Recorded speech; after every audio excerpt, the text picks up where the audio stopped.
குறைந்த விலை நிறைந்த தரம் தங்கள் தேவைகள் அனைத்தும் ஒரே இடத்தில் ஜெயச்சந்திரன். அம்மியில் அரைத்த மிளகாய் துவையல் தான் அற்புதமாக இருக்கும். அப்புறம் அதுக்கு பாயிண்ட் எல்லாம் சேர்த்துருவாங்க. அம்மியில் அரைச்சாதான் பெண்ணுக்கு உடல் ஃபிட்டாக இருக்கும் அப்படிங்கிற மாதிரி பாயிண்ட் எல்லாம் சேர்த்துருவாங்க. தொடர்ச்சியாக என்ன சொல்லிட்டே இருக்கோம், பெண்ணை ஒரு வார்த்தை என்ன சொல்றான், டிபெண்டன்ட்ங்கிறோம். இப்பவுமே நம்ம இதுல ஒரு வார்த்தை கவனிச்சிருக்கீங்களா இல்லையா, இவர் சுப்பிரமணி, இது அவங்க ஒய்ஃப், அவ்வளவுதான். அப்ப முதல்ல entrepreneurship comes from attitude, belief system. அதனாலதான் பாத்தீங்கன்னா அந்த பிலீஃப் சிஸ்டம் நமக்கு இல்லாதனால தான் நம்மள கில்ட்டே வச்சிருக்காங்க. மாதாந்திர சிக்கல் என்பது ஒரு natural process, it's not more a taboo. அப்படி வச்சுட்டு போவாரு. ஒரு சின்ன தயக்கத்தோட அதை அவங்க எடுத்துட்டு போவாங்க அந்த சானிட்டரி நாப்கின். அப்பா இதை எடுத்து கொடுங்கன்னு சொல்ற ஒரு நாள் வரட்டும். எல்லாருக்கும் வணக்கம். உண்மையிலே ரொம்ப சந்தோஷமா இருக்கு. நிறைய பெண்கள் அவங்கள ஒட்டின ஒரு ப்ராடக்ட், அதை சிறுநகரங்களை சேர்ந்தவர்கள் எடுத்து செல்றது, அது ஒரு லீடிங் பர்சனாலிட்டி அதை லீட் பண்றது, it's a beautiful thing too. உங்ககிட்ட சில விஷயங்கள் நான் ஷேர் பண்ண வந்திருக்கேன். நான் ஏற்கனவே டைம் அதிகமாக இருக்கு. I would like to take maybe 20 to 30 minutes. Febin 30 minutes. Febin பாவம் பசியில் சாப்பிட்டுட்டே இருக்காரு. 30 minutes. ஓகே அவங்கள்ட்ட கேட்டுக்கிறது better. What's call women empowerment. Okay, இங்கே நிறைய பேர் இருக்கீங்க, பக்கத்துலயுமே பசங்க இருக்காங்க. So what is call women empowerment? Women எம்பவர்மெண்ட்ங்கிற ஒரு விஷயம் பத்தி தீவிரமாக நம்ம பல்வேறு வடிவங்களில் பேசிக்கிட்டே இருக்க. சம அதிகாரம், பெண்களுக்கான முன்னுரிமை, அவர்கள் தொழில் முனைவோர்களாக வரும் வாய்ப்பு, சமூகத்தில் அவர்களுக்கான அந்தஸ்து, பொருளாதார சுதந்திரம், economical freedom, independence, saving capability, potentiality, இப்படி பல வார்த்தைகள் அதை பேசிக்கிட்டே இருக்கோம். ஆனா எம்பவர்மெண்ட்ங்கிறது வெளியிருந்து வரக்கூடியதா உள்ளிருந்து வரக்கூடியதாங்கிற மிக முக்கியமான முதல் கேள்வி ஒண்ணு இருக்குது. Empowerment is an attitude. ஒருத்தர் எம்பவர் ஆகிறது அப்படிங்கிறது ஒரு ஆட்டிடியூட். அப்ப முதல்ல அந்த ஆட்டிடியூட் வரணும் அப்படின்னு சொன்னா, இங்க ஏற்கனவே தீர்மானிக்கப்பட்டிருக்கக்கூடிய டெம்ப்ளேட்ஸ்ல எதை டிக் பண்ணணும் எதை டிக் பண்ணக்கூடாதுன்னு ஒண்ணு தெரியுது. ஒரு பெண் அப்படின்னா யார்? பெண் என்ற இங்க பெண்ணை எப்படியெல்லாம் நம்ம வர்ணிச்சிருக்கோம்னு கவனிச்சு பாருங்களேன். பெண் என்பவள் மலர் போன்றவள், பெண் என்பவள் நதி போன்றவள், பெண் என்பவள் நிலவு போன்றவள், இல்லையா? பெண் என்பவள் மென்மையானவள். ஏன் இதுக்கு அப்படியே நம்ம மனது அப்படியே ஆஹா ஆமால நதி போன்றவள். எங்கேயாவது அவள் கோபக்காரின்னு சொல்லியிருக்காங்களா? அவள் சூரியன் போன்றவள், சுட்டரித்து விடுவாள் என்னைக்கா சொன்னாங்களா அவங்கள? ஏன் இப்படி சொல்றதுன்னா, நீ கோபப்படக்கூடாது, நீ ஆத்திரப்படக்கூடாது, நீ அடங்கி போயிடணும், அமைதியா இருக்கணும், தென்றலை போல இருக்கணும், ஒரு நாளும் நீ புயலாக உன் கருத்தை முன்வைக்க கூடாது என்று சொல்லுவதை ரசித்து ஏற்றுக்கொள்ளுகிற மனநிலையிலிருந்து எப்ப வெளியே வர்றோமோ அப்ப ஆட்டோமேட்டிக்கா empowerment will come out. So எம்பவர்மெண்ட்ங்கிறது வெளியிலிருந்து நடக்கக்கூடிய விஷயம் இல்ல, அது உள்ளிருந்து நடக்கக்கூடிய முதல் விஷயம். ஆனா இங்க சிக்கலை என்ன அப்படின்னு கேட்டோம்னா, ஒரு பெண்ணை தியாகியாக இந்த சமூகம் அங்கீகரிக்க வேண்டும் என்ற பெரும் மனப்போராட்டத்துக்குள்ளதான் நம்ம வாழ்க்கை ஓடுது. ஒரு பெண் தன்னை முன்னிறுத்த அவள் தியாகியாக இருக்க வேண்டும் என்ற அவசியம்லாம் இல்ல, அவள் திறமைசாலியாக இருந்தால் போதுமானது. திறமையை வைத்து அவள் தன்னை முன்னிறுத்த முடியும். It is not necessary sacrifice an order of the day ஒரு பெண்ணுக்கு தொடர்ச்சியாக சொல்லப்பட்ட காரணத்தினாலதான் விட்டு கொடுக்க கத்துக்க, அட்ஜஸ்ட் பண்ணி போக கத்துக்க. நமக்கு நீண்ட காலமாக சொல்லி பழக்கப்பட்டதெல்லாம் என்ன? விட்டு கொடு, அட்ஜஸ்ட் பண்ணிக்கோ, பொறுத்து போ, தாங்கிக்கோ. ஒரு பெண்ணுனா அப்படிதான் இருக்கணும். ஏன் அப்ப இங்க இருக்கக்கூடிய சமூகம் என்ன வேண்டுமானாலும் செய்யும், அதை பொறுத்துக் கொள்வதான ஒரு பெண்ணினத்திற்கான இலக்கணம் என்று சொல்லி சொல்லி சொல்லி சொல்லி நம்மளே அதை நம்ப ஆரம்பிச்சிட்டோம். அதனால பாத்தீங்கன்னா பெண்ணுடைய பொட்டன்ஷியாலிட்டியை, அவளுடைய டயத்தை சேவ் பண்ணக்கூடிய விஷயங்கள் எல்லாவற்றின் மீதும் நமக்கு ஒரு விமர்சன பார்வையும் கேலியும் உண்டு. கவனிச்சிருக்கீங்களா? பெண்ணுடைய நேரத்தை மிச்சப்படுத்துகிற எல்லா கருவிகளின் மீதும் விமர்சன பார்வை உண்டு. அது பெண்கள் தான் ரொம்ப ரசிக்கிறீங்க. ஃப்ரிட்ஜை கிண்டல் அடிச்சு பல இடங்கள்ல பேசுறப்ப அதுக்கு கை தட்டுறது பெரும்பாலும் பெண் தான். தினந்தோறும் நீ மாவரைச்சு இட்லி விட்டு ஃப்ரிட்ஜில் வச்சு செய்யாத. ஹோட்டல் எங்க வச்சு செய்யறான்? 4 நாள் மாவை உள்ள வச்சுதானே செய்யறான். மிக்சி இல்ல, அம்மியில் அரைத்த மிளகாய் துவையல் தான் அற்புதமாக இருக்கும். அப்புறம் அதுக்கு பாயிண்ட் எல்லாம் சேர்த்துருவாங்க. அம்மியில் அரைச்சாதான் பெண்ணுக்கு உடல் ஃபிட்டாக இருக்கும் அப்படிங்கிற மாதிரி பாயிண்ட் எல்லாம் சேர்த்துருவாங்க. தேங்காய் சட்னியை கையாலே அரைக்கணும். ஒரு ஆணினுடைய நேரத்தை மிச்சப்படுத்துகிற கருவிகள் மீது எந்த விமர்சனமும் வைக்கப்படுவதில்லை, இல்லையா? 1.5 லட்சம் ரூபாய்க்கு பைக் வாங்குற பையன் மேல விமர்சனம் கிடையாது. ஆனா கிச்சன்ல ஒரு ஃபேன் போடுங்கன்னு ஒரு பொண்டாட்டி சொல்லிட்டா அதை இந்த சமூகம் எப்படி பார்க்கும்? ஆனா ஃபேன் போட சொல்லு, வாட்ஸ் ராங் இந்த? நாம தான் இது எல்லாத்தையும் பெண்ணின் கடமைன்னு சொல்றோம். அன்பெய்ட் கேர் அப்படின்னு சொல்றோம். இன்டர்நேஷனல் மார்க்கெட்ல இதெல்லாம் சொல்றோம், இட்ஸ் an unpaid care. விமனுடைய அன்பெய்ட் கேர், அவர்களுக்கு எந்த விதமான சம்பளமும் கொடுக்கப்படாமல் அவர்கள் அடுத்தவர்கள் மீது எடுத்துக்கொள்ளக்கூடிய அக்கறை என்கிற வார்த்தையில் இது சொல்லப்படுகிறது. அப்ப முக்கியமான விஷயம் என்னன்னா, நீங்கள் உங்கள் மனச்சிறையிலிருந்து வெளியே வருவதன் வழியாகத்தான் எம்பவர் அடைய முடியும். உய்வித்தல் என்பது அதுதான். இந்த சமூகம் சில அடுக்குகளை வச்சுட்டே இருக்கு. ஒரு பெண்ணினுடைய இயல்பான வாழ்க்கை முறையில் அவளுக்கு ஏற்படக்கூடிய நெருக்கடிகள் அவளுடைய தடையாக இருக்கும் வரை ஒரு சமூகம் வளர முடியாது. இட்ஸ் a நேச்சுரல் ப்ராசஸ் இல்லையா? மாதாந்திர சிக்கல் என்பது ஒரு natural process. It's not more a taboo. It is no more a taboo, right? அது ஒன்றும் இங்கே பிரச்சனையே கிடையாது. அப்ப அந்த சமூகம் படிப்படியாக வளர்ந்து வளர்ந்து வளர்ந்து வளர்ந்து ஒரு இடத்துல வந்து நீங்க நிக்கிறோம். ஒரு சமூகம் எப்படி பெண்ணை நடத்துகிறதோ அதை பொறுத்தே அந்த தேசம் அளவிடப்படும். அந்த நாட்டினுடைய பெண்ணை அந்த சமூகம் எப்படி நடத்துகிறதோ அதை வைத்துத்தான் ஒரு சமூகத்தை அளவிட முடியும். ஆண்கள் இருக்குது, சமூகம் இருக்குது, அரசியல் பிரச்சனை அப்புறம் வரட்டும். முதல்ல நீங்க எப்ப வெளியில போறீங்க அப்படிங்கிறதா இப்ப இருக்கக்கூடிய கேள்வி. உங்களுக்கு எதிராக முன்வைக்கப்படக்கூடிய இயல்பான வார்த்தைகள் பின்னால் இருக்கக்கூடிய அரசியலை புரிந்து கொள்ளுதல் ஒண்ணு இருக்குல்ல. வீட்டுல சும்மாதானே இருக்க எவ்வளவு பெரிய அஃபென்சிவ் டேர்ம் அது. வீட்டுல சும்மாதானே இருக்கேன்னு சொல்றப்ப ஒரு கில்ட் வருதுல. உங்களை ஒரு குற்ற உணர்ச்சியில் வைத்திருப்பதன் வழியாக மட்டும்தான் உங்களை அடக்கி ஆள முடியும் என்று நீண்ட காலமாக பரிந்துரைக்கப்பட்ட பல்வேறு சூத்திரங்கள் உங்கள் மீது தொடர்ச்சியாக அப்ளை பண்ணிக்கிட்டே இருக்கப்படுகிறது. அதிலிருந்து நீங்கள் வெளியே வருகிற போது அது பல்வேறு பேர்கள் தருது, நீங்களே தந்துடுறீங்க சில நேரத்தில். இதுக்கு அடுத்து உட்கார்ந்துருக்க காலேஜ் பசங்க அம்மாக்களை எதிர்த்து இந்த சில கேள்விகளை கேட்கிற போது திமிரெடுத்த மாதிரி பேசாது. போற இடத்துல பொழைக்கணும், போற இடத்துல பொழைக்கணும். அப்ப பொழைக்கிறதுக்கு தான் போறாங்களா என்ன? ஒரு சமூகத்தினுடைய சரிபாதி மக்கள் தொகையில் இருக்கும் பெண் முழுக்க முழுக்க தன் நேரத்தை அடுக்கலையிலேயே செலவிடுவாள் என்றால் அவளிடமிருந்து இந்த தேசத்திற்கு கிடைக்க வேண்டிய எத்தனை விஷயங்கள் தடைபட்டு போகிறது. அந்த பொட்டன்ஷியாலிட்டி அதுக்கு தான் நம்ம யூஸ் பண்ண போறோமா?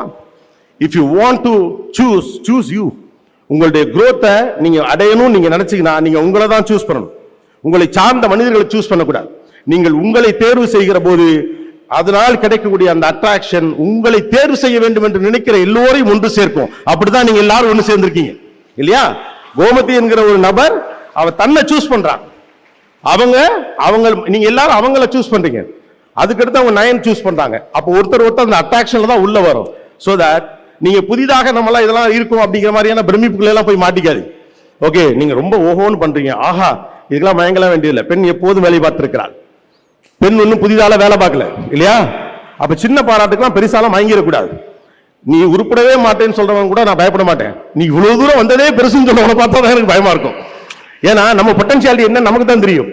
நீ இவ்வளவு தூரம் வந்ததே பெரிது என்ற வார்த்தையை நம்புவது, ஆஹா உனக்கு தெரியாது, உனக்கு ஒன்றும் பண்ண முடியாது, ஆனாலும் கூட நீ இந்த இடத்துக்கு வந்திருக்கிறா என்று சொல்லுவதுடைய குறியீடு தான் அது. So don't believe in that. உங்களுக்கு தான் தெரியும் உங்க கெப்பாசிட்டி என்னன்னு. நீங்க யாருங்கிறது உங்களுக்கு தான் தெரியும். இந்த சமூகத்தை படிப்படியாக அடுத்தடுத்து கொண்டு வந்திருப்பது நீங்கள் தான். நிர்வாகம் என்னவென்றால் 10க்கு 10 இடத்துக்குள்ள ஒரு நிர்வாகம் பண்றது எப்படின்னு தெரியும். 10,000 ரூபாய்க்கு நிர்வாகம் தெரியும், 100 ரூபாய்க்கு நிர்வாகம் தெரியும், 10 லட்சத்துக்கு நிர்வாகம் தெரியும், 10,000 கோடிக்கும் உங்களுக்கு நிர்வாகம் தெரியும். It's no plan, right? அப்போ தொடர்ச்சியாக என்ன சொல்லிட்டே இருக்கோம்? பெண்ணை ஒரு வார்த்தை என்ன சொல்றான்? டிபெண்டன்ட்ங்கிறோம். கேள்விப்பட்டீங்களா? விமனை எப்போதுமே என்ன சொல்றாங்க?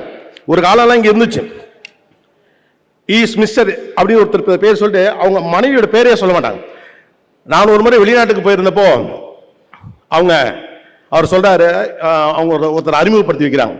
அவர் வந்து ஒரு பெரிய பதவியில் இருக்கிறவர். அவர் அறிமுகப்படுத்தி வைக்கல, அவருடைய பேரை அறிமுகப்படுத்தி இவர் மிஸ்ஸஸ் ரிச்சர்ட் அப்படின்னு சொன்னோடனே அந்த அங்கேயே டப்புன்னு கேட்டாங்க, டோன்ட் ஹேவ் அ நேம் அப்படின்னாங்க. எனக்கு பேர் இல்லையா அப்படின்னு. இப்பவுமே நம்ம இதில் ஒரு வார்த்தை கவனிச்சிருக்கீங்களா இல்லையா? இவர் வந்து சுப்பிரமணி, இது அவங்க ஒய்ஃபு, அவ்வளவுதான். அவங்களுக்கு அடையாளம் என்ன? அவர் ஒய்ஃபு, அவ்வளவுதான். அதுக்கு அடையாளம். அதுக்கு பேர் இருக்கா இல்லையா? ஒரு படத்துல ஏதோ சினிமா படத்துல யாரும் சொல்லுவாங்கல்ல, ஆட்டுக்கு ஒரு பேர் வச்சு கூப்பிடுறீங்க, மாட்டுக்கு ஒரு பேர் வச்சு கூப்பிடுறீங்க, என்ன ஒரு பேர் வச்சு நீங்க கூப்பிட மாட்டேங்கிறீங்க. இதுல பெருமை வேறு. அவர் என்ன பேர் சொல்லி கூட கூப்பிட மாட்டாரு. கூப்பிட்டா என்ன? உங்களை பற்றி உங்கள் சுய அபிப்பிராயம் என்ன என்பதுதான் இங்க முக்கியம். அந்த சுய அபிப்பிராயங்கள் இருக்குல்ல, அது மாறாத வரைக்கும் இந்த சமூகம் அதை மாற்றி தரும் என்ற நம்பிக்கையெல்லாம் நீங்க இருக்கக்கூடாது. 15 வருஷத்துக்கு முன்னால வரைக்கும் புத்தகத்துல எல்லாம் எப்படி போட்டுச்சு ஞாபகம் இருக்கா? அம்மா அப்பா குடும்பம்னு ஒரு வீடு இருந்துச்சுன்னா அப்பா பேக் எடுத்துக்கிட்டு ஆபீஸ் போற மாதிரி ஒரு போட்டோவும், அம்மா கிச்சன்ல உட்கார்ந்துருக்க போட்டோவும் போட்டிருப்பான். அதை நம்ம ஒத்துக்கிட்டோம் இல்லையா? அம்மா என்பவர் சமைப்பதற்கானவள், அப்பா என்பவர் சம்பாதிக்கிறதுக்கானவர் அப்படின்னு நம்ம இது பண்ணோம். எல்லா ஆணினுடைய வெற்றிக்கு பின்னாலும் ஒரு பெண் இருக்கிறாள், அதிலே சந்தோஷம் அடைஞ்சிட்டோம் இல்லையா? எல்லா ஆணினுடைய வெற்றிக்கு பின்னாலும் ஒரு பெண் இருக்கிறாள். அப்ப கடுமையான சாக்ரிஃபைஸ். அதனாலதான் அம்மாக்கள் சாக்ரிஃபைஸ் வழியாவே பிள்ளைகளை நம்ம எப்போதுமே திருப்திப்படுத்த பார்க்கணும். அம்மாக்கள்லாம் அடிக்கடி பிள்ளைகள்ட்ட என்ன சொல்லுவீங்க? உன்னை பெத்தெடுக்க எவ்வளவு சிரமப்பட்டேன் தெரியுமா அப்படிமோ. ஏன்னா தியாகத்தின் வழியாகவும் கருணையின் வழியாகவும் தான் அம்மா வந்து இவ்வளவு பெரிய ஆண்டர்பிரனரா இருக்காங்க. She is a business woman. அவங்க இவ்வளவு பேரை நிர்வாகம் பண்றாங்க, இவ்வளவு பெரிய லீடர்ஷிப் குவாலிட்டி இருக்கு. இதெல்லாம் எப்போது நம்முடைய வீட்டு பிள்ளைகள் அம்மாவை பற்றி பேசும். அதுக்குன்னும் தெரியாதுங்கிற வார்த்தையை அப்படியே ஏற்றுக்கொள்ளுகிற அம்மாஞ்சி பிள்ளைகளின் அம்மாக்களாகவா நீங்கள் இருக்க போகிறீர்கள்? No. Strength is your signature. Wear it happily. உங்களுடைய பலம் தான். வேரோடு பிடுங்கி நட்டாலும் வேறொரு இடத்தில் பெண் வளருவாள், ஆணுக்கு முடியாது. வேரோடு பிடுங்கி நட்டாலும் வேறொரு இடத்தில் பெண் வளருவாள். சம்பந்தமே இல்லாம கோயம்புத்தூருக்கு அந்த பக்கத்துல இருந்து 300 கிலோமீட்டர் இந்த பக்கம் ஒரு இடத்துல கல்யாணம் பண்ணி கொடுத்து 6 மாசத்துக்குள்ள அங்க இருக்க எல்லாரையும் கண்ட்ரோலுக்குள்ள கொண்டு வந்து கொத்துச்சாவி இடுப்புல வச்சுட்டு போற கெப்பாசிட்டி பொண்ணுக்கு தான் உண்டு. She is actually an entrepreneur. அப்ப நீங்கள் எங்கே மயங்கி விடக்கூடாதுங்கிற கவலை என்ன இருக்குன்னா, நான் இவ்வளவு தூரம் வந்ததே பெரிது என்று உங்களை பாராட்டுகிற வார்த்தைகள் எல்லாமே உங்களுடைய கெப்பாசிட்டியை பத்தி முடிவு பண்ண முடியாது. நான் எவ்வளவு தூரம் வர வேண்டும் என்று நான் தான் முடிவு செய்யணும். அப்ப முதல்ல entrepreneurship comes from attitude, belief system. அதனாலதான் பாத்தீங்கன்னா அந்த பிலீஃப் சிஸ்டம் நமக்கு இல்லாதனால தான் நம்மளை கில்ட்டே வச்சிருக்காங்க இல்லையா. நீ இப்படி பண்ணலாமா? இன்னைக்கு கூட நீங்க கவனிக்கலாம், ஒரு பெரிய பிரியாணி ஸ்டால் எடுத்துக்கங்க. ஓகே, ஒரு பெரிய பிரியாணி ஸ்டாலுக்குள்ள ஒரு பொண்ணு தனியா போய் உட்கார்ந்து ஜம்முன்னு ஒரு பிரியாணியை சாப்பிட்டா அந்த ஹோட்டல்ல இருக்க எல்லாரும் அவங்கள பார்ப்பாங்களா இல்லையா? ஆனா ஒரு பையன் சாப்பிடல பார்க்க மாட்டாங்க. உண்டி சுருக்குதல் பெண்டிற்கு அழகுன்னு எவ்வளவு புத்திசாலித்தனமா சொல்லியிருக்கானுங்க பாருங்க. சாப்பிடாத, ஓ நம்ம தியாகம் தான் செய்யணும், தியாகத்தின் வழியாகத்தான் எல்லோரையும் அரவணைத்து செய்யணும், திறமையின் வழியாகவும் நீங்கள் எல்லோரையும் அரவணைத்து செய்ய முடியும். That is believe in your self. உங்களை நீங்கள் எந்த அளவுக்கு நம்புகிறீர்களோ அந்த அளவுக்கு உங்கள் உடலும் மனமும் உங்களுக்கு தேவையானது தந்துகிட்டே இருக்கும். ஆனா தன்னை பாதுகாத்துக்கிறதே குற்றம் என்பது போன்ற ஒரு பாவனை இந்த சமூகம் நம்ம மேல திணிச்சிருக்கு இல்லையா. அதனால அம்மாக்கள் பெரிதாக தங்களை பார்த்துக் கொள்வதே இல்லை. 40 வயதுல இருக்க எல்லா அம்மாவுக்கும் அடிவயிறுல வலி இருக்குது, முட்டியில பிரச்சனை இருக்குது, இருக்கா இல்லையா? செக் பண்ணி பாருங்க. ஏன்னா கணவர் கஷ்டப்பட்டு சம்பாதிச்ச காசு சரி வேஸ்டா போயிட வேணாம்னு சொல்லிட்டு வீட்டுல ஒரு இட்லி ஊத்துறோம்னு வச்சுக்கோங்களேன், ஒரு 8 இட்லி இருக்கு, 2 பசங்களை ஆளுக்கு 4 இட்லி சாப்பிடுவாங்கன்னு நினைச்ச இடத்துல ஆளுக்கு 3 இட்லி சாப்பிட்டானா சரி நமக்குன்னு என்னத்த இட்லி ஊத்துறோம்னு 2 மிச்சம் இருக்க இட்லியை சாப்பிடுறது. இல்லைன்னா புருஷன் காசு வேணா போயிருமேனு மிச்சம் இருக்க 8 இட்லியும் சாப்பிடுறது. அது வயிறா குப்பை தொட்டியா? அப்ப நான் யாரு? வீடு முழுக்க எல்லோருமே கேர் எடுக்கிற உங்களுக்கு உங்களை கேர் எடுத்துக்கணும்லே. ஒரு சமூகத்தில் பெண் எந்த அளவு ஹெல்த்தியா இருக்காலோ அந்த சமூகம் ஹெல்த்தியா இருக்கும். ஒரு பெண் ஹெல்த்தியா இருந்தா தான் அவன் குடும்பம் ஹெல்த்தியா இருக்கும். அந்த குடும்பம் சமூகம் ஹெல்த்தியா இருக்கிறது ஒரு பெண்ணுடைய ஹெல்த்தை பொறுத்ததுதான். So these are all your natural strengths. That's what I just wanted to tell you. நீங்கள் புதிதாக பெரிய புரட்சி எல்லாம் செய்வதற்கு ஒண்ணுமே கிடையாது. இயல்பாக உங்களுக்கு ஏற்கனவே இருக்கும் திறனை வெளிக்கொண்டு வருவது மட்டும்தான் நீங்கள் பார்க்க வேண்டிய முக்கியமான வேலை. அவ்வளவு மட்டுமே. எல்லா காலகட்டத்திலும் அப்படிதான் இருந்திருக்காங்க. எவ்வளவோ பணம் சம்பாதிச்சாலும் வீட்டில் இருந்து கொண்டே அந்த நிர்வாகத்தை பார்த்து கொண்டிருந்த பெண்கள் இருந்திருக்காங்க. அவர்கள் சேமித்த காசிலிருந்து சிறுவாட்டில் சேர்த்த பணத்தில் அவ்வளவு நேரங்களில் கணவருக்கு உதவி இருக்கிறார்கள். கணவர் சம்பாரிச்சு கொடுத்த காசுல மிச்சம் பிடிச்சதே நீங்க அவ்வளவு சேமிக்க முடியும்னா நீங்களே களத்துல இறங்குனா எவ்வளவு சேமிக்க முடியுங்கிறதா இங்க கணக்கு இல்லையா. ஆம்பளை செத்தா கடன் நிக்கும்பாங்க, ஆம்பளை செத்தா கடன் நிக்கும் அப்படிம்பாங்க. நம்ம வீட்டுல ஒரு தாத்தா இருப்பாரு, நல்ல பிசினஸ் பண்ணிட்டு இருப்பாரு, ஏதோ பயங்கரம், ஆனா வீட்டுல எல்லாம் சொல்ல மாட்டாங்க, உனக்கு ஒன்றும் தெரியாதுன்னு சொல்லிடுவாங்க. அப்போ திடீர்னு ஒரு நாள் இறந்து போனார்னா பெட்டிகள் எல்லாம் தேடுறப்ப வாங்கின கடனுக்கான சிட்டைகள்லாம் இருக்கும், சம்பந்தம் இல்லாம நான் கொடுத்தேன் கடன் 4 பேர் வந்து நிற்பான். ஆனா அந்த வீட்டில் இருக்கக்கூடிய பெரிய வயதான அம்மா செத்த பிறகு பொட்டியை தேடினீங்கன்னா அது சேர்த்து வச்ச சிறுவாட்டு காசு, வீட்டுக்கு தெரியாம வாங்கி வச்ச தங்கம், மூத்த மகளுக்கு இளைய மகளுக்குன்னு அவ்வளவு வச்சுட்டு போயிருக்கும்.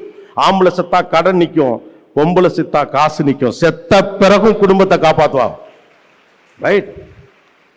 ஆனா உங்களை தான் டிபெண்டன்ட்னு சொல்லலாம். உங்களுக்கு பேர் என்ன? டிபெண்டன்ட், சார்ந்திருப்பவள்.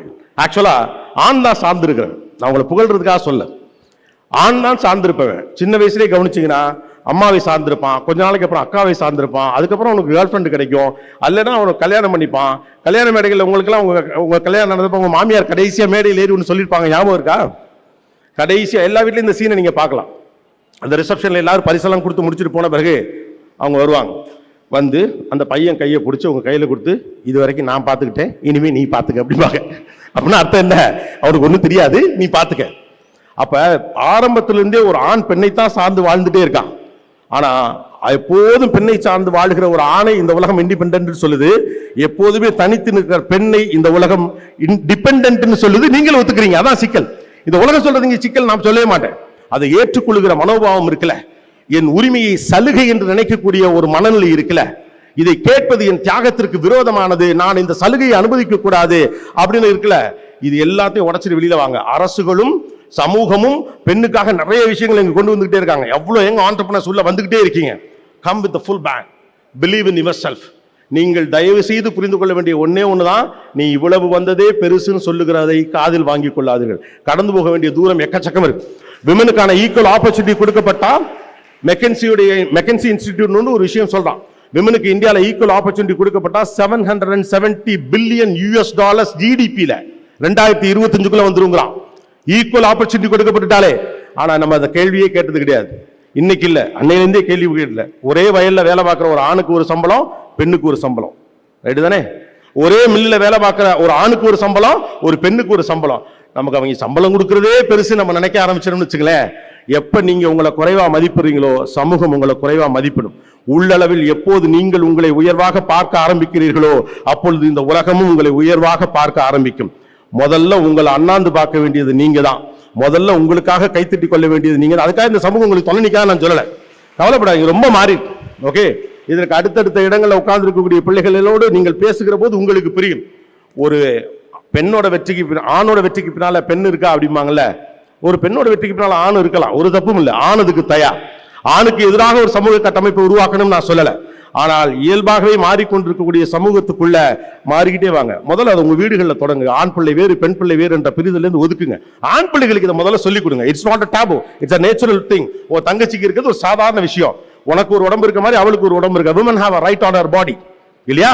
அந்த உடம்பின் மீது அவளுக்கு தான் உலகத்திலேயே அதிகமான அக்கறையும் உரிமையும் இருக்கிறது. Take care of that. இது எல்லாத்தையும் டாபுன்னு இல்லாம சமீபத்தில் இந்த அயலின்னு ஒரு இது பார்த்தப்போ அந்த பொண்ணு அந்த ரத்தக்கரையோடு அந்த தெருவில் நடந்து வரையில ஒரு சிரிப்பும் பெருமிதத்தோடு வெளியே வருவாடா போங்கடா கோமாளிகளான்னு சொல்ற மாதிரி இருக்கும். அட்டகாசமான ஒரு சீனர். It's just no more taboo, it's very natural. But எனக்கு ரொம்ப சந்தோஷமா இருந்துச்சு நீங்க வெளிப்படையாக இது பற்றி எல்லாம் பேசுவது. ரொம்ப சந்தோஷமா மகிழ்ச்சியாகவும் பெருமிதமாகவும். அது ஒன்று கொடுங்க அப்படின்னு கேட்கிற இடத்துல இருந்து எனக்கு சானிட்டரி நாப்கின் கொடுங்கன்னு நேரா வெளியில ஓப்பனா கேட்கிற ஒரு சொசைட்டி பில்ட் ஆகுதுல, தேர் கம்ஸ். அந்த உடைப்பை கொண்டு வர வேண்டிய பொறுப்பும் உங்களுக்கு இருக்கு. ஒரு விமன் ஆண்டர்பிரனர் உள்ள எதுக்காக இத்தனை பர்சன்டேஜ் அரசியலுக்குள்ள பெண்கள் இருக்கணும்னு சொல்றோம், எதற்காக இத்தனை பர்சன்ட் சோசியல் இதுக்குள்ள பெண்கள் இருக்கணும்னு அரசாங்கம் சொல்லுது அப்படின்னா பெண்ணின் பிரச்சனை அவர்களால் கூடுதலாக புரிந்து கொள்ள முடியும் என்பதுதான். உங்கள்ட்ட நான் கேட்டுக்கிறதுலாம் நீ பொறுத்துக்கன்னு பொண்ணை சொல்றதை நிறுத்திட்டு நீ புரிஞ்சுக்கன்னு ஆண்ட சொல்ல ஆரம்பிங்க. தட் டே கம்ஸ், வந்துச்சு. நீ பொறுத்துக்க என்று பெண்ணிடம் சொல்வதை நிறுத்தி விட்டு நீ புரிந்து கொள் என்று ஆணிடம் சொல்லி பழகுங்கள். பசங்க ரெடியா இருக்கானு, அவனுங்க மாதிரி பிள்ளைங்களை பார்த்துக்கிறதுலாம் இல்லை, அப்படி இருக்கான். எல்லா ஆணுக்குள்ளும் ஒரு தாய்மை இருக்கு, இல்லையா? எல்லா ஆணுக்குள்ளும் ஒரு தாய்மை இருக்கு. அவன் ரொம்ப இமோஷனலான ஒரு ஆள். அவங்ககிட்ட நீங்க சொல்றீங்கன்னா தானா புரியும், இது டேபு இல்லைன்னு புரியும். எனக்கு ஒரு சீன் ரொம்ப ஞாபகம் வருது. நயனை பார்த்தோன்னே எனக்கு அந்த ஞாபகம் வந்து ஒரு படத்துல I forgot the movie name. அவங்க அப்பா கொண்டு வந்து அந்த அழகம் பெருமாள் சார் இல்லை அப்படி வச்சுட்டு போவார். ஒரு சின்ன தயக்கத்தோடு அதை அவங்க எடுத்துட்டு போவாங்க. அந்த சானிட்டரி நாப்கினை பியூட்டிஃபுல்லாக பண்ணியிருப்பாங்க அந்த சீனை. சாரி விக்கி, விக்கி படம் தான். Oh my God, right. Okay, எனக்கு டக்குன்னு அந்த அந்த சீனை ரொம்ப அழகாக பண்ணியிருப்பாங்க. சாரி விக்கி, எனக்கு இப்போ ஞாபகம் வருது, உங்கள் படம் தானே, பரவாயில்ல, உங்கள் படம்னே தெரியாமல் அந்த சீனை நான் சொல்கிறேங்கிறது தான். அது ரொம்ப அழகாக பண்ணியிருப்பாங்க. அவர் கொண்டாந்து வச்சுட்டு போயிருப்பார். அம்மா இல்லாத ஒரு பொண்ணு. ஸோ அப்பா கொண்டாந்து அப்படி வச்சுட்டு போவார். பொண்ணு அதுதான் தேடுறான்னு தெரியும், பாத்ரூமில் இருக்கா. அப்படி அப்பா போயிட்டாரான்னு பார்த்துட்டு எடுத்துருப்பாங்க. பியூட்டிஃபுல்லான ரிலேஷன்ஷிப் டாலி பண்ணிருப்பாங்க. அப்பா இதை எடுத்து கொடுங்கன்னு சொல்ற ஒரு நாள் வரட்டும். விக்னேஷ் அடுத்த படத்துல அப்படி ஒரு சீன் வச்சிருங்க. World is change. I am so proud to see you people. ரொம்ப சந்தோஷம். இதே கல்லூரியில் நான் வந்து பேசியிருக்கேன். ரொம்ப பியூட்டிஃபுல்லான பசங்க, கிட்டத்தட்ட ஒரு 12,000-15,000 பேர் ஒண்ணுக்கு உண்ணாங்க அந்த அந்த ஸ்பீச். அப்போ ஒரு பொண்ணு கருப்பா இருந்தா என்னடா தப்பு அப்படின்னு ஒரு ஸ்பீச், அது அவ்வளோ வைரல் ஆச்சு. அந்த கேம்பஸுக்குள்ள இதை கொண்டு வரோம் அப்படின்னு விக்கி சொன்னாரு. ஏன்னா இவ்வளவு பெண்கள் இருக்கக்கூடிய இடத்துல இருந்து இந்த புரிதல் தொடங்கட்டுன்னு எல்லோரையும் பயிற்றுவியுங்கள், உங்கள் வீட்டு ஆண் பிள்ளைகளையும் சேர்த்து. ஆணின் துணையோடு இந்த சமூகத்தை நகர்த்திட்டு போங்க. ஆண்கள் உங்களுக்கு ஒரு நாளும் எதிரானவர்கள் அல்ல. நான் எப்போதுமே அதை சொல்லுவேன். எந்த சமூகத்துல ஆணும் பெண்ணும் சேர்ந்து கையை பிடிச்சு நடந்து போறாங்களோ அந்த சமூகம் அற்புதமாக வளரும். உலகம் முழுக்க வளர்ந்த சமூகங்கள் 2 பேரும் சேர்ந்து உழைச்சு தான் வளர்ந்துருக்காங்க. யாரும் எதிர்த்து எல்லாம் வளர்ந்தது. ஓகே, எல்லோரும் அரவணைத்துக் கொள்ளுங்கள். எப்போதும் ஒரு தாயாக இருங்கள். வெறும் தியாகியாக மட்டும் நீங்கள் இருக்க வேண்டாம். Be an entrepreneur. மறுபடியும் நான் சொல்றேன், strength is your signature. Wear it boldly. Best wishes. வாழ்த்துக்கள். Thank you.